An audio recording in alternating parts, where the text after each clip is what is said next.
নমস্কাৰ জিআৰজি ব্লগলৈ পুনৰবাৰ সকলোকে স্বাগতম জনাইছোঁ। আজি আমি আলোচনা কৰিবলৈ লৈছোঁ আত্মসহায়ক গোট এটাৰ সংবিধান কি আৰু কেনেকৈ আত্মসহায়ক গোট এটাই সংবিধান প্ৰস্তুত কৰিব সেই সম্পৰ্কত।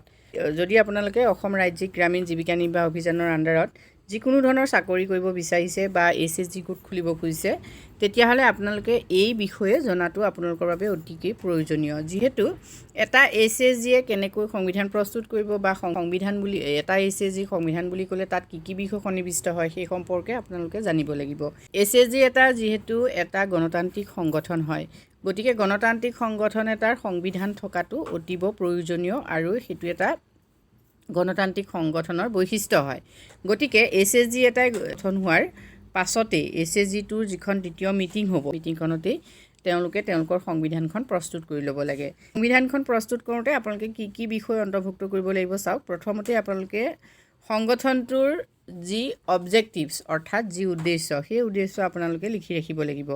যিহেতু ASRLMৰ যি উদ্দেশ্য, ASRLMৰ আণ্ডাৰত SHG গঠন কৰাৰ যি উদ্দেশ্য সেই উদ্দেশ্যই এটা SHG গোটৰো উদ্দেশ্য হয়। অৰ্থাৎ আমাৰ যিবিলাক গ্ৰাম্য অঞ্চল আছে, গ্ৰাম্য অঞ্চলৰ দৰিদ্ৰ আৰু দুখীয়া যিসকল মহিলা আছে সেই মহিলাসকলে আত্মসংস্থাপনৰ যোগেদি কেনেকৈ বহনক্ষম জীৱিকা নিৰ্বাহ পদ্ধতি আৱিষ্কাৰ কৰি জীৱনধাৰণৰ মানদণ্ড উন্নত কৰাৰ লগতে সামাজিকভাৱেও তেওঁলোকে এক বহনক্ষম উন্নয়ন যাতে কৰিব পাৰে সেইটোৱে হ'ল এটা SHG গঠনৰ মূল উদ্দেশ্য।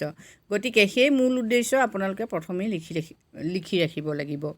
তাৰপাছত প্ৰচিডিঅ'ৰ অফ ইলেকশ্যন অফ ৰিপ্ৰেজেণ্টেটিভ, যিহেতু এটা SHG গঠন কৰাৰ পাছত তাত SHGটোক যিসকলে প্ৰতিনিধিত্ব কৰে মানে ছেক্ৰেটেৰী, প্ৰেছিডেণ্ট লগতে ট্ৰেজাৰাৰ, তেওঁলোকক কেনেকৈ আপোনালোকে ছিলেকশ্যন কৰিবনে ইলেকশ্যন কৰিব, যিটো প্ৰচিডিঅ'ৰ হ'ব মানে পদ্ধতি কি, আপোনালোকে ছিলেকশ্যন কৰি আনিবনে বা ইলেকশ্যন পাতি পেলাই আপোনালোকে প্ৰেছিডেণ্ট ছেক্ৰেটেৰী কৰিব, সেই ক্ষেত্ৰত আপোনালোকে কি কৰিব লাগিব, সংবিধানত লিখি ৰাখিব লাগিব। তৃতীয়তে পিৰিয়ডিক চেঞ্জ অফ ৰিপ্ৰেজেণ্টেটিভছ, অৰ্থাৎ আপোনালোকৰ যিসকল প্ৰতিনিধি থাকিব প্ৰতিনিধিসকলক আপোনালোকে কিমান বছৰৰ অন্তৰত তেওঁলোকক চেঞ্জ কৰিব, মানে প্ৰতিজন প্ৰতিনিধিৰ কাৰ্যকাল কিমান দিনৰ বাবে হ'ব সেইটো আপোনালোকে লিখি ৰাখিব লাগিব। নেক্সট আহিলে time and day of meeting, periodicity of meeting, এতিয়া কিমান দিনৰ মূৰে মূৰে আপোনালোকৰ মিটিং হ'ব, তাৰ পাছতে সময় কিমান হ'ব সেইখিনি আপোনালোকে প্ৰচিডিঙত লিখি ৰাখিব লাগিব।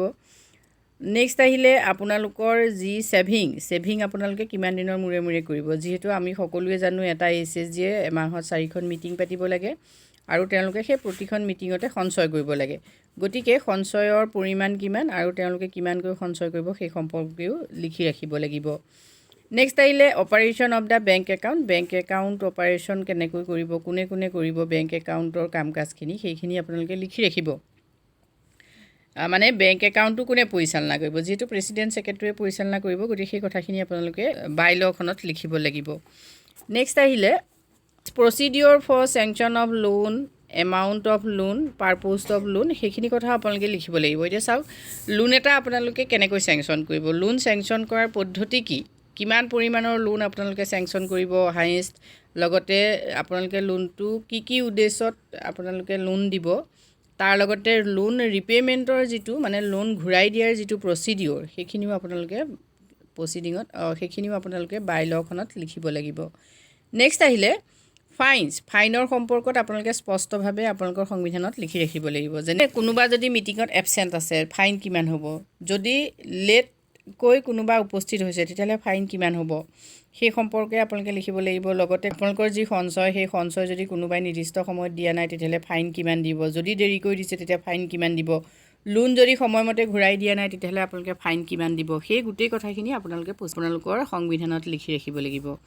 নেক্সট আহিলে activities to be taken by the group other than saving and credit, এইকেইটাৰ বাদেও আপোনালোকে আৰু কি এক্টিভিটিজ কৰিব সেই সম্পৰ্কে লিখি ৰাখিব লাগিব।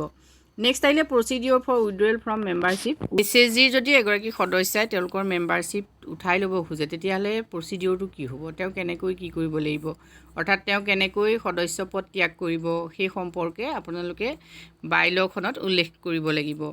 নেক্সট আহিলে distribution among members of income from group business, এতিয়া আপোনালোকৰ যিহেতু SHGটো গঠন কৰাৰ পাছত SHGটোৰ দ্বাৰা আপোনালোকে প্ৰফিট কৰিব পাৰে, অৰ্থাৎ গ্ৰুপ বিজনেছ কৰি পেলাই আপোনালোকে কি কৰিব পাৰে যিকোনো ধৰণৰ প্ৰফিট আহৰণ কৰিব পাৰে, মানে লাভ আহৰণ কৰিব পাৰে। এতিয়া এবছৰত আপোনালোকৰ SHGটোৰ যিখিনি লাভ হ'ব, সেই লাভখিনি আপোনালোকে কেনেকৈ ডিষ্ট্ৰিবিউশ্যন কৰিব আপোনালোকৰ সদস্যসকলৰ মাজত, মানে মেথডটো কি সেই সম্পৰ্কে আপোনালোকে উল্লেখ কৰিব লাগিব আপোনালোকৰ বাইলখনত।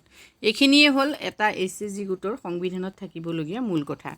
এতিয়া সংবিধানখন যেতিয়া আপোনালোকে প্ৰস্তুত কৰিব তেতিয়া বিশেষকৈ গুৰুত্ব দিব লগা কেইটামান কথা আছে। প্ৰথমটোৱে হ'ল যে আপোনালোকে আপোনালোকৰ সংবিধানখন নিজৰ যিটো ভাষা, লোকেল লেংগুৱেজ যিটো স্থানীয় ভাষা, সেই স্থানীয় ভাষাত আপোনালোকে সংবিধানখন লিখি ৰাখিব। প্ৰয়োজন সাপেক্ষে আপোনালোকে যদি সংবিধানখন প্ৰিণ্ট কৰি থয় তেতিয়াও বেয়া নহয়। আৰু তাৰ লগতে আপোনালোকে সহজ আৰু সৰল ভাষাত সংবিধানখনৰ কথাখিনি লিখিব। তৃতীয়তে হ'ল আপোনালোকে যিখন সংবিধানত যিখিনি ৰুল ৰেগুলেশ্যন, যিখিনি নীতি নিয়ম আপোনালোকে তাত অন্তৰ্ভুক্ত কৰিব, সেইখিনি যাতে সকলোৱে বুজি পায় সেই ক্ষেত্ৰত আপোনালোকে গুৰুত্ব দিব। আৰু যিখিনি ৰুল ৰেগুলেশ্যন আপোনালোকে সংবিধানখনত প্ৰস্তুত কৰিছে, প্ৰয়োজন সাপেক্ষে যাতে সেই ৰুল ৰেগুলেশ্যনখিনি আপোনালোকে সংশোধনো কৰি ল'ব পাৰে, সেই কথাটো আপোনালোকে মনত ৰাখিব। নেক্সট আহিলে যিখিনি ৰুল ৰেগুলেশ্যন, সেই ৰুল ৰেগুলেশ্যনখিনি যাতে আপোনালোকে দৃঢ়ভাৱে পালন কৰিব পাৰে সেই ক্ষেত্ৰত গুৰুত্ব দিব। তাৰ লগতে আপোনালোকৰ প্ৰতিজন সদস্যাই যেতিয়া আপোনালোকে সংবিধানখন লিখি শেষ হ'ব, প্ৰতিজন সদস্যাই সেই সংবিধানৰ তলত চহী যাতে কৰি থয় সেই কথাটোতো আপোনালোকে গুৰুত্ব দিব। আৰু সংবিধানখন প্ৰস্তুত কৰিবৰ সময়ত আপোনালোকে আপোনালোকৰ ব্লক যি প্ৰজেক্ট মেনেজাৰ থাকিব, CRP থাকিব, তেওঁলোকৰ লগত পৰামৰ্শ কৰি আপোনালোকে আপোনালোকৰ সংবিধানখন প্ৰস্তুত কৰি ল'ব পাৰে। গতিকে আজি ভিডিঅ'টোত আমি এইখিনি তথ্য আপোনালোকৰ বাবে আলোচনা কৰিছোঁ। যদি আপোনালোকে এতিয়াও সংবিধানখন প্ৰস্তুত কৰা নাই তেতিয়াহ'লে প্ৰস্তুত কৰি ল'ব, আৰু প্ৰস্তুত কৰোঁতে সকলো সদস্যাই আলোচনা কৰি সংবিধানৰ নীতি নিয়মসমূহ আপোনালোকে আপোনালোকৰ বাইলখনত সন্নিৱিষ্ট কৰিব। ধন্যবাদ।